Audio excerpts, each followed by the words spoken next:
Is Balwinder Singh. मैं बिहार से belong करती हूँ, ये कुरुक्षेत्र से बिलोंग करते हैं। कुछ 3-4 साल पहले हम लोग मिले और हमने साथ में बिज़नेस करने का सोचा, जिसमें काफ़ी सारे प्रोजेक्ट हमने देखे और समझे कि कोई बेनिफिशियल प्रोजेक्ट हो जो हेल्पफुल हो सबके लिए। तो हमने ये प्रोजेक्ट चुना, which is a parking solution, multi level car parking system which increases the parking capacity by 10 times और even more as per the height permissible. ये प्रोजेक्ट जब हमने फाइनलाइज किया है तो वी थॉट कि कहाँ इसे बनाने के लिए सेटअप लगाया जाए, मैन्युफैक्चरिंग यूनिट कहाँ लगाया जाए। बहुत सोचने के बाद we decided Noida, looking at the government's initiative, CM's initiative on महिला सुरक्षा, ऑन इंडस्ट्रियल डेवलपमेंट। ये सबको देखते हुए हमने नोएडा को चुना, because it's a heart of the country, close to Delhi, easy transportation, communication, lots of things. तो हमने बस नोएडा को ही इसके लिए फाइनलाइज किया। We got the factory in January, we started it in January. अच्छा, ओके, ठीक है। हमने जनवरी में कुछ प्लांट एक स्टार्ट किया, जिसमें ये सारा सेटअप लगाया, करीब 1.5 करोड़ की मशीन लगाई और इस प्रोजेक्ट पे मेरा ऑलमोस्ट 3 करोड़ का इन्वेस्टमेंट है, क्योंकि इसके रिसर्च वर्क में मुझे 2 साल लगे। इसके लिए मुझे फॉरेन ट्रैवल करना पड़ा। तो इसके रिसर्च वर्क से रिलेटेड, इसकी मशीनों से रिलेटेड, सेटअप से रिलेटेड कुछ 3 करोड़ से इन्वेस्ट किए मैंने, जो मैंने बड़ी मुश्किल से जुटाए थे कहीं से लोन एंड इन्वेस्टमेंट के स्ट्रक्चर में। बट अनफॉर्चुनेटली जनवरी, फरवरी और मार्च में मेरी फैक्ट्री बंद हो गई। मेरी फैक्ट्री, एक और गुड लक हुआ मेरा कि मैंने सबसे पहला प्रोजेक्ट हमने स्मार्ट सिटी को डिलीवर किया है, नागपुर स्मार्ट सिटी को, the first project. Reason behind कि नॉर्थ एंड सेंट्रल इंडिया में ये प्लांट कोई है ही नहीं, ये हमारा ही प्लांट है। एंड ऑल अक्रॉस इंडिया में अगर आप सर्च करेंगे तो कुछ 4 या 5 कैपेबल प्लांट हैं जो इस प्रोडक्ट को बनाते हैं। तो दैट्स वाई हमारा प्लांट बड़ा यूनिक है। एंड मेरे हिसाब से शायद मेरे लैंडलॉर्ड को जलन हुई, क्या हुआ मुझे नहीं पता, उसने बेवजह डिस्प्यूट स्टार्ट करके अलग अलग तरीके से बहाने, कभी पैसे एक्स्ट्रा मांग लेना, कभी रेंट एडवांस मांग लेना, कभी मशीन उठा के ले जाना, कभी कुछ काम करवाने ले आए कि मेरा ये वेल्डिंग कर दो, मेरा ये काम कर दो, उसकी पेमेंट नहीं देना। मतलब 2 महीने में इतनी बार उसने चिढ़ाने की कोशिश की ना कि वो थोड़ा ज़्यादा हो गया। मतलब बिजनेस में इंटरफेरेंस, काम में इंटरफेरेंस इनटॉलरेबल हो जाता है, माहौल ख़राब हो जाता है। और आखिरकार एक दिन आया जब उसने फैक्ट्री आके बंद ही कर दी। सुबह 9 बजे ताला लगा दिया मेरी फैक्ट्री पे। मैं थी नहीं, मेरे कुछ स्टाफ थे, उनको मार पीट के घसीट के बाहर निकाल दिया गया, कैमरे के वायर काट दिए गए, DVR मेरे सामने, मेरी आंखों के सामने DVR निकाल के वो अपनी गाड़ी में रख लिया। वो 20 गुंडों के साथ आया था। अनफॉर्चुनेटली बलविंदर जी उस दिन अपने घर पे वो थे नहीं, मैं अकेली थी और मेरे कुछ 5-7 स्टाफ थे। उनने लड़ने की डेयर नहीं थी। मैं फीमेल होकर लड़ूं कैसे 15-20 गुंडों से। मेरे पास इन हर चीज़ की वीडियो रिकॉर्डिंग है, हर चीज़ की, जो कि मैं साबित कर सकती हूँ कि this was a very very heinous activity. Immediately मैंने PCR को कॉल किया, मैंने पुलिस की हेल्प लेने की कोशिश की और अभी तक 4 महीने हो गए हैं, मुझे पुलिस से कोई हेल्प नहीं मिली।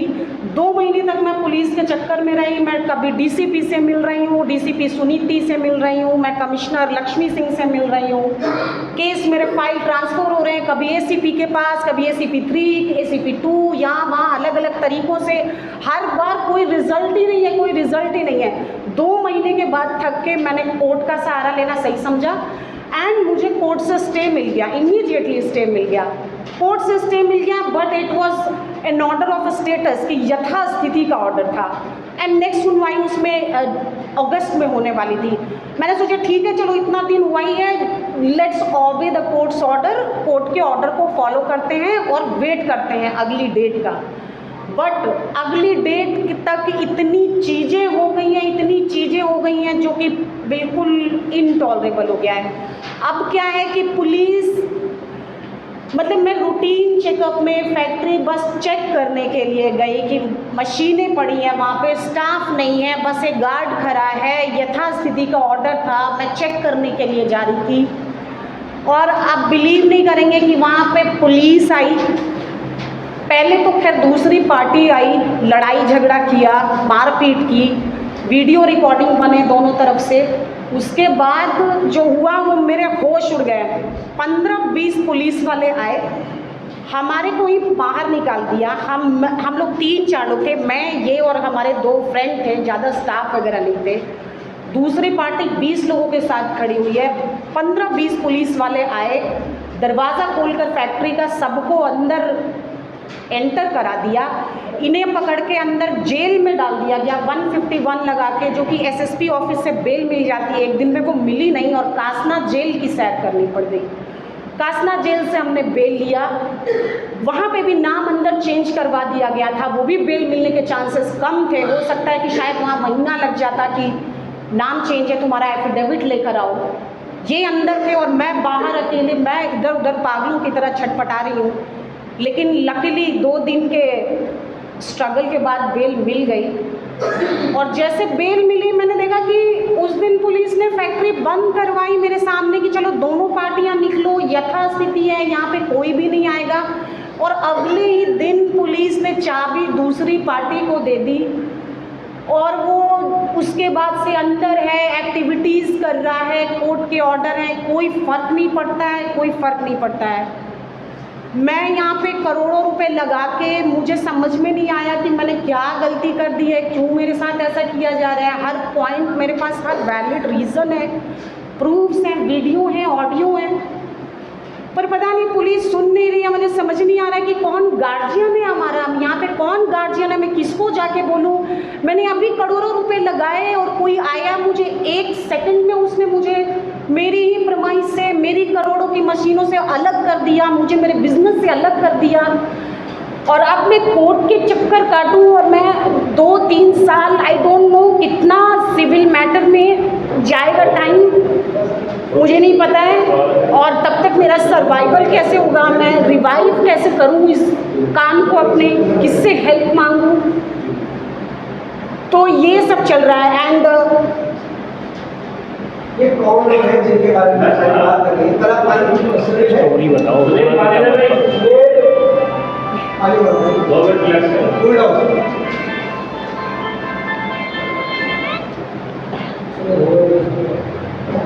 मेरे को वो सिंपैथी और ये वो नहीं चाहिए, बट टॉर्चर इतना हाई है ना कि वो इनटॉलरेबल है, इनटॉलरेबल है। जो ये लैंडलॉर्ड कर रहा है, मतलब वो कौन है, क्या वो लैंडलॉर्ड है, खुद भी उसकी बगल में ही फैक्ट्री है। इस फैक्ट्री का एड्रेस है D5 site B, UPSIDC industrial area.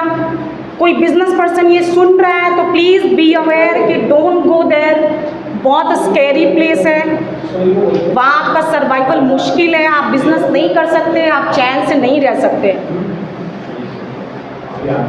आप अगर चाहेंगे तो मैं आपको कुछ वीडियोस दिखाना चाहूँगी। वीडियो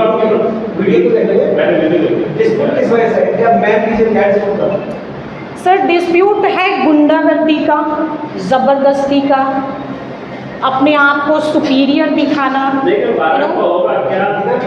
हाँ, तो रीजन समस्या है। कहाँ स्टार्टिंग था, तो आप खाली बन जा रहे हैं, क्या मतलब रेंट की तरह क्या मतलब? मैं बताती हूँ, रेंट तो एक मुद्दा बना दिया गया है क्योंकि यहाँ पे कुछ है ही नहीं उनके पास। अगर उनके पास कुछ होता वो बोलते हैं, लेकिन कुछ नहीं है तो रेंट का मुद्दा बनाया जा सकता है। बिल्कुल मेरा एग्रीमेंट है, इसलिए मैं सारे डॉक्यूमेंट सब कुछ लेकर आई हूँ, मैं सब दिखा सकती हूँ। मुझे एक चीज़ बताइए, अगर आपका सिर्फ रेंट का इशू है, पुलिस है, आपने हम तक इतनी लंबी लड़ाई लड़ने की जगह पुलिस स्टेशन में कहाँ पे ध्यान मिल गया? एग्जैक्टली, क्योंकि मैंने सारे फंड इंजेक्ट कर दिए और अभी प्रमाइस को मैं यही करती, अगर मेरे पास फंड्स होते ऑब्वियसली मैं इस झगड़े को इतना खींचती नहीं, क्योंकि शायद अभी इन 4 महीने में मैं करोड़ों का प्रोसेस कर चुकी होती। मेरे पास मैं ग्लोबल रिप्रेजेंट करती हूँ अपने प्रोडक्ट को, मेरे इतने क्लाइंट हैं, अभी मेरे पास करोड़ों के ऑर्डर पड़े हैं, क्लाइंटों के मेल आ रहे हैं कि आपका क्लाइंट विजिट करना है, आपका प्लांट विजिट करना है, जो मैं उनको करा नहीं पा रही हूँ, जिसकी वजह से मेरे पास बिज़नेस का कोई सोर्स नहीं बचा है कि मैं एडवांस ले लूँ या कुछ भी करके फैक्ट्री को शिफ्ट करूँ। तो अभी 2 महीने हुए थे, 2 महीने में इतनी बड़ी प्लांट का सेटअप भी बहुत मुश्किल होता है। और हमने बस शुरू किया था, एक सैम्पल प्रोडक्ट किया नागपुर स्मार्ट सिटी का पहला ऑर्डर, एंड उसके बाद ही ये चीज़ हो गया। ये अंदर से थोड़ा जलन हो सकती है या और भी कोई चीज़ हो सकती है। इशू है, क्या रेंट टाइमली पे नहीं कर रहे थे, बढ़ाने का इशू था? मेरे पास बैंक स्टेटमेंट्स भी हैं, मैं दिखा सकती हूँ। रेंट उनके पास ऑलरेडी 2 महीने की सिक्योरिटी तो है ही है, और प्लस उस प्रमाइस में मैंने कुछ 5-6 लाख रुपए रिपेयर वर्क में खर्च किया था। जैसे कि मैंने रेंट उनको फरवरी तक का दिया हुआ था, और अगर आप सिक्योरिटी ऐड करेंगे तो मार्च अप्रैल का हो गया। मेरा रेंट का झगड़ा हुआ मार्च में मेरा झगड़ा क्रिएट हो गया 15 मार्च को। मार्च का आपने जो रेंट आपने पे नहीं किया था, क्या चल रहे हो? नहीं सर, देखिए मैं आपको बताती हूँ।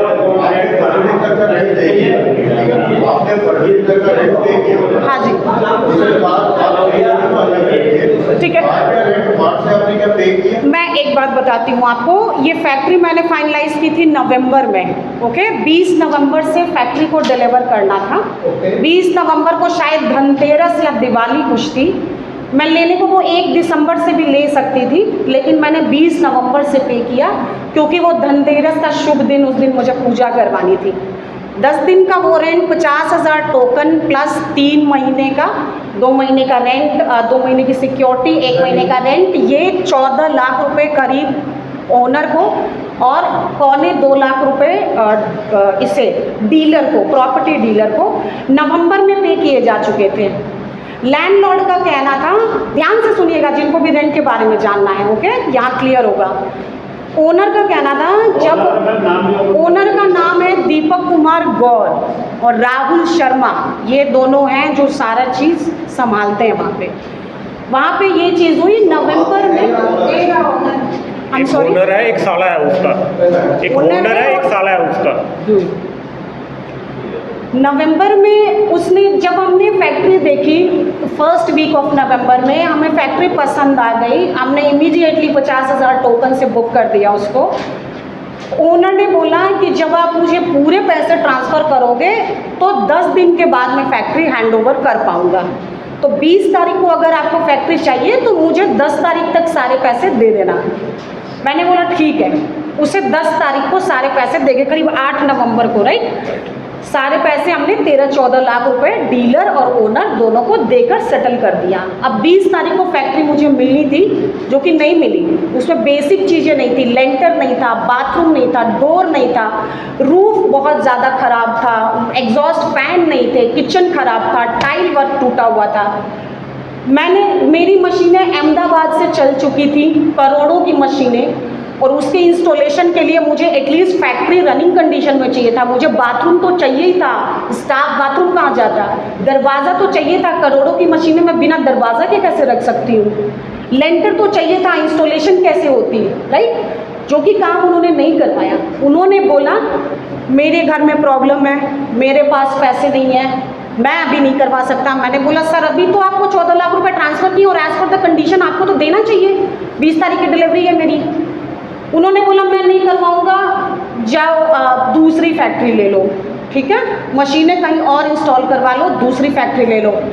मैंने बोला ये भी सही है, अगर आप नहीं हो कंडीशन में तो एक काम करो कि पैसे वापस कर दो, मैं दूसरी फैक्ट्री ले लेती हूँ। उसने बोला पैसे कोर्ट से ले लो, कोर्ट से जाकर पैसे ले लो। मैं फंस गई, मैंने सारे पैसे लगा रखे थे। अभी तुरंत मैंने उसको 14 लाख दिए, अभी तुरंत मैं कहाँ से निकालती। फैक्ट्री का रेंट कोई 10-20 हज़ार नहीं है, 3.5 लाख प्लस GST मिला के 4,18,000 का रेंट था उस फैक्ट्री का। मैं कहाँ से इतने पैसे तुरंत अरेंज करती। मैंने ही कॉम्प्रोमाइज़ किया। मैंने बोला ठीक है चलो एक काम करते हैं कि वो काम मैं करवा देती हूँ, रेंट में एडजस्ट कर लेना। उसने बोला ठीक है, रेंट में एडजस्ट कर लेना। वो लेकिन वो चीज़ उसने राइटिंग में नहीं दी, राइटिंग में नहीं दी। मुझे डाउट हो गया कि ऑब्वियसली ये यहाँ पे प्रॉब्लम आएगी, एंड आई वॉज ओके कि ठीक है, जहाँ करोड़ों का काम है वहाँ 3-4 लाख रुपए का लॉस कोई बड़ी बात नहीं है, ठीक है चलो ओके है।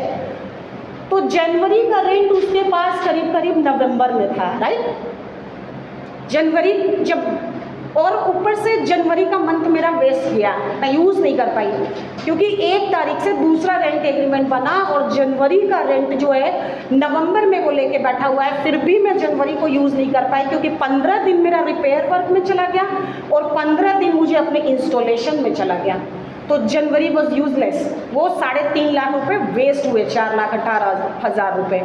फरवरी में मैंने काम शुरू किया और फरवरी में मैं अपना प्रोडक्ट प्रोसेस कर पाई।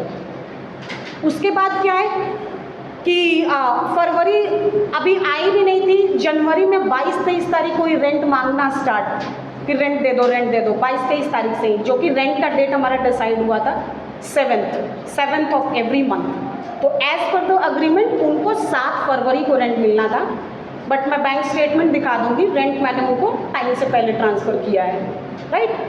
अब आया मार्च का मंथ, हमें भी थोड़ा स्टार्टिंग थी, फैक्ट्री का क्राइसिस था मनी का, एक ऑर्डर प्लेस था वो हम प्रोसेस कर रहे थे। अब जब पिछले महीने मैं 10 दिन पहले रेंट दे सकती हूँ तो क्या दूसरे महीने मुझे 10 दिन बाद देने की तो लेवरेज मिलनी चाहिए ना। एग्जैक्टली 7 तारीख को मुझे रेंट देना था, नो डाउट, लेकिन उनके प्रमाइस में मेरे 5-6 लाख रुपए खर्च थे ऑलरेडी जो उनके पास थे, मतलब उनकी प्रॉपर्टी पे थे, प्लस उनके पास 2 महीने की सिक्योरिटी थी। ऑल्सो मैंने उनको 1 महीने का रेंट ऑलरेडी एडवांस पहले ही दिया था, 10 दिन पहले दिया था। तो भाईचारे में इतना तो कोई भी कॉम्प्रोमाइज़ कर सकता है ना कि 10 दिन पहले जब रेंट ले रहे हो तो 10 दिन बाद भी लेने के लिए तैयार हो, है ना।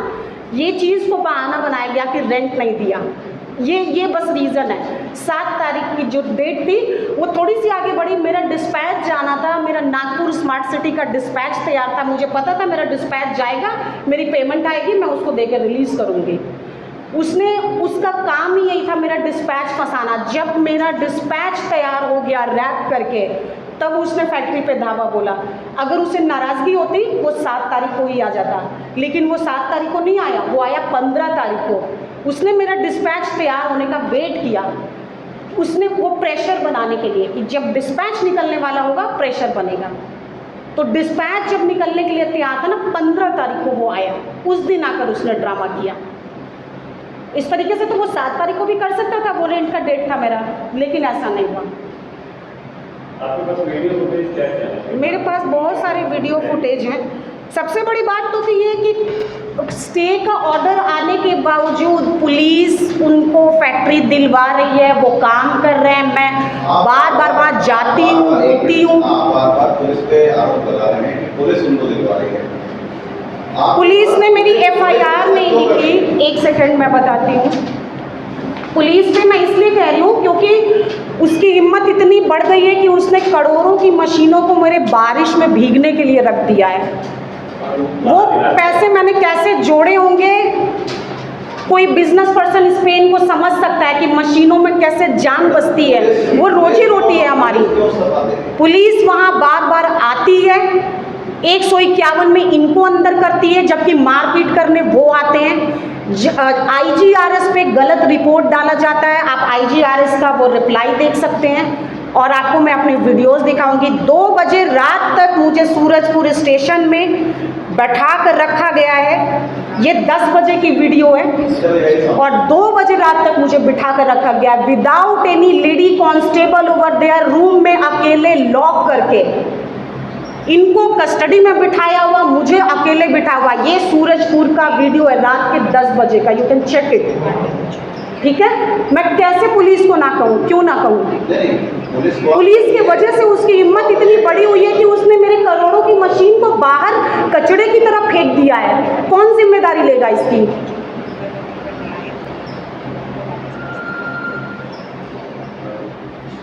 पुलिस आपकी तरफ से कार्रवाई क्यों नहीं कर रही है आपके हिसाब से? मुझे क्या पता क्यों नहीं कर रही है। नहीं, कोई तो बात कह रही होगी कि उनको देनी चाहती है। हाँ, मुझे जगह जगह रिश्वत मांगे गए, ACP 3 के ऑफिस में रिश्वत मांगे गए, चौकी इंचार्ज ने पैसे मांगे, मैंने पैसे इंजेक्ट कर दिए थे। अगर मुझे पुलिस को पैसे देने के लिए होते तो इससे अच्छा तो कि मैं टाइम पर रेंट दे के फ्री हो जाती ना, ये झगड़ा ही नहीं होता। एंड अनफॉर्चुनेटली वहाँ पे मेरा मनी क्रंच था, ये फैक्ट है कि मेरे पास मनी क्रंच हो गया था उस वक्त, मैं पुलिस को पैसे नहीं दे पाई। ये रीज़न हो सकता है, और तो मुझे दूसरा कोई रीज़न मुझे नहीं पता कि और क्या रीज़न हो सकता है। नहीं, आप देखिए ये मैडम आप DCP ऑफिस में खींच के ले जाएंगे। आप DCP ऑफिस ये डराने का लेवल देखिए, बेवजह गाड़ी में मैं बैठी हूँ, मैं शांति से बैठी हुई हूँ। आप बोल रहे हो गाड़ी खींच के ले जाओगे, आप बोल रहे हो ना कि खींच के ले जाओगे, खींच के ले चलो। ये पिस्टल पड़ा है, निकालो, दाग दो, दाग दो, निकालो। आपकी पावर है, आपकी पावर है, आप करो, आप कर लो, आप ले चलो, खींच के ले चलो। आपने कभी बोला खींच के ले चलोगे, खींच के ले चलो, चलो। नहीं, मैं नहीं जाऊँगी। घसीट कर ले चलूंगा, खींच कर ले चलूंगा, ये वे ऑफ टॉकिंग है इनका। एक लड़की अकेले खड़ी हुई है, इनको पकड़ के थाने में बिठाया हुआ। मैं गाड़ी में मैं अंदर बैठी हूँ क्योंकि उन्होंने दूसरे पार्टी के 20 लोगों को घुसा दिया। कौन मुझे मारे, मेरी हत्या कर दे, मैं गाड़ी में लॉक हो गई और ये पुलिस वाले आके मुझे धमका रहे हैं कि निकलो नहीं तो घसीट कर ले चलूंगा। तब मैंने ये मोबाइल निकाला और मैंने इसको ये किया। आप ये देखिए, इस फैक्ट्री को बंद किया गया है पुलिस के द्वारा और अभी आप जाकर D5 साइट B सूरजपुर आप जाकर चेक करें, वहाँ अंदर काम चल रहा है। मेरी मशीनों को कचड़े की तरफ फेंका हुआ है वहाँ पर। मैं किसको बोलूँ, कहाँ जाऊँ मैं, आप बताइए। आपने एक्शन क्या अंदर दिया जब आप मुझे आए थे, जो भी आपने बात करी हुई अंदर क्या? नहीं, मैं अपने बचाव के लिए गया हूँ।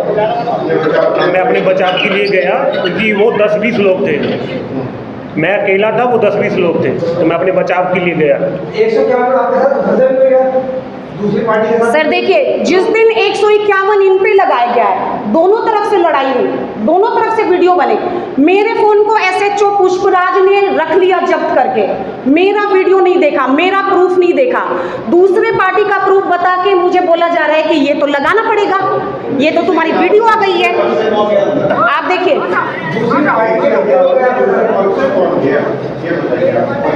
नहीं गया, कोई नहीं गया।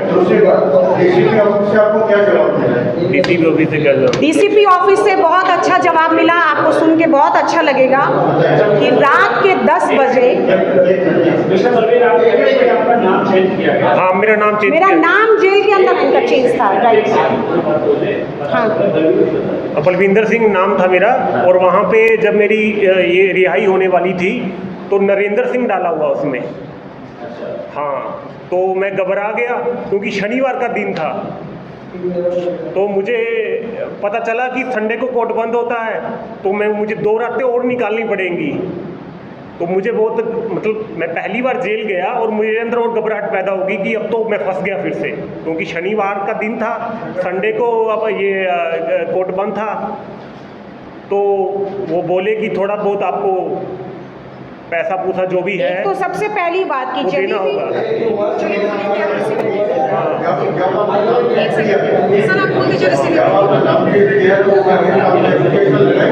हाँ, मैंने एप्लीकेशन लगाई, हाँ, और उन्होंने मुझे वो, हाँ, उन्होंने आपका नाम चेंज किया गया थाने में, तो उसके अगेंस्ट आपने एप्लीकेशन लगाई, का नाम गलत हमने एप्लीकेशन लगाई थी वहाँ पे। एप्लीकेशन लगाई नहीं, एप्लीकेशन कहाँ लगाई?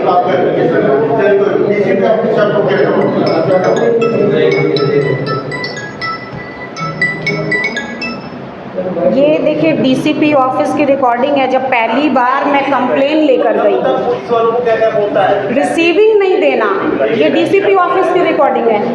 जी मैडम, आप बता दीजिए कि रिसीविंग आप नहीं देंगे, आप बोल दीजिए। आप कंप्लेन नहीं लेंगे, आप कंप्लेन लीजिए ना, फिर आप कंप्लेन लीजिए। हमारी कंप्लेंट नहीं ली गई, तो उसके बाद हमें वीडियो बनाना पड़ा इनकी। एक बहुत इम्पॉर्टेंट चीज़ मैं आपको सुनाना चाहूँगी। जिस दिन 151 लगाया गया, मेरा फ़ोन जब्त करके पुष्पराज SHO ने रख लिया था, मेरा प्रूफ नहीं देखा। मेरा फ़ोन दिया गया मुझे रात के 10 बजे। मैंने सबसे पहले DCP मैडम सुनीति मैडम को कॉल लगाया, एंड आप ये सुनिए। हेलो, हाँ जी, मैं मैम ये सूरजपुर थाना से बात कर रही हूँ। मेरी फैक्ट्री पे आज कुछ गुंडे आए थे, मारपीट हुई, लड़ाई झगड़ा हुआ। अरे मुन्नू मैडम बोल रही है क्या? जी परिचय दे दे अपना, वो दूसरा पक्ष भी आपके खिलाफ वीडियो दिखा रहा है। मैम, मेरा फ़ोन रख लिया गया मैम, मेरा वीडियो देखा ही नहीं गया मेरा फ़ोन रख लिया गया है। मुझे अभी मेरा फ़ोन मिला है तो मैं कॉल कर रही हूँ। मैं अभी मुझे फ़ोन मिला है, मैं आप बोलिए, मैं वीडियो मेरे फ्रेंड को अंदर रखा हुआ है। आप भी भेज दीजिए जी वो। ठीक है, आप भी भेज दीजिए। अब यहाँ आपको मैं अपने फ़ोन में दिखा देती हूँ। इमीडिएटली मैंने अपना वीडियो भेजा। उसके बाद मैंने मैडम को 40 से 50 कॉल किए, she did not respond. Message किए मैंने अलग अलग नंबर से, इससे फ़ोन मुझे लगा मेरा नंबर नहीं उठा रही है, किसी और से फ़ोन लेके, मेरा लॉयर वहाँ खड़ा था, उसके फ़ोन से उठा के मैडम ने नहीं उठाया फ़ोन। उसके बाद अब आपकी एफआईआर नहीं तो 173 का सहारा लिया, क्या कोर्ट में जवाब दे रहे हैं तो 173 का सहारा लिया, एफआईआर नहीं। जी डाला हुआ है। पिछले वीक जो डेट थी, जज छुट्टी पर थे, एक्सटेंड हो गया। अब मैं यही करूँ ना, मैं करोड़ों रुपए लगा कर मैं कोर्ट करूँ, यही करूँ ना। यही बिजनेस तो मैं करने आई थी, यही करने तो मैं आई थी यहाँ पे। मैं सालों रिसर्च करके करोड़ों रुपए जुटा कर मैं कोर्ट के ही तो चक्कर लगाने आई थी, है ना। अब आपके लॉयर क्या कह रहे हैं? आपके लॉयर मेरे लॉयर क्या कहेंगे? मेरे लॉयर कह रहे हैं आपका केस राइट है, आपको इंसाफ मिलेगा। मैं इंसाफ का वेट करती हूँ। मैं EMI नहीं भर पा रही हूँ, मेरी शायद गाड़ी उठा ली जाएगी, मैं घर के वो नहीं EMI भर पा रही हूँ, शायद मेरा फ्लैट कैंसिल हो जाए। मैंने नोएडा में फ्लैट खरीदा, मैंने नोएडा में ऑफिस खरीदा, मैंने यहाँ पे अपना ऑफिस सेटअप बनाया, मैंने यहाँ पे अपना फैक्ट्री सेटअप बनाया, और नोएडा से मुझे जो गिफ्ट मिला है, मेरी रूह कांप गई है। मेरा अभी मेरे सर्वाइवल पे क्वेश्चन है। अभी आपके लॉयर कोर्ट के अकॉर्डिंग क्या करें? कोर्ट के अकॉर्डिंग क्या कर रहे हैं? डेट का वेट कर रहे हैं। 8 तारीख को मेरी सुनवाई है, उस पर वेट कर रहे हैं। बट आपको पता है कि सिविल केसेस कैसे होते हैं, कहाँ तक जाएंगे। नहीं, अभी तक आप जो है हर चीज पे से आरोप लगा रहे हैं। आपका कोर्स ऑफ एक्शन क्या है, आप क्या चाह रहे हैं? आपके लॉयर आपका कोर्स ऑफ एक्शन क्या है? हमारा कोर्स ऑफ एक्शन तो सबसे सीधी बात है कि जो कोर्ट से चल रहा है वो कोर्ट से चल रहा है, बट जो फैक्ट्री पे हो रहा है वो गलत हो रहा है, वो पुलिस के प्रोटेक्शन में हो रहा है। मेरे करोड़ों की मशीनों को कचड़े की तरह बाहर फेंका हुआ है। आपके लैंडलॉर्ड से झगड़ा है और आप चाहती हैं कि आपको प्रॉपर्टी मिल जाए। मुझे आपका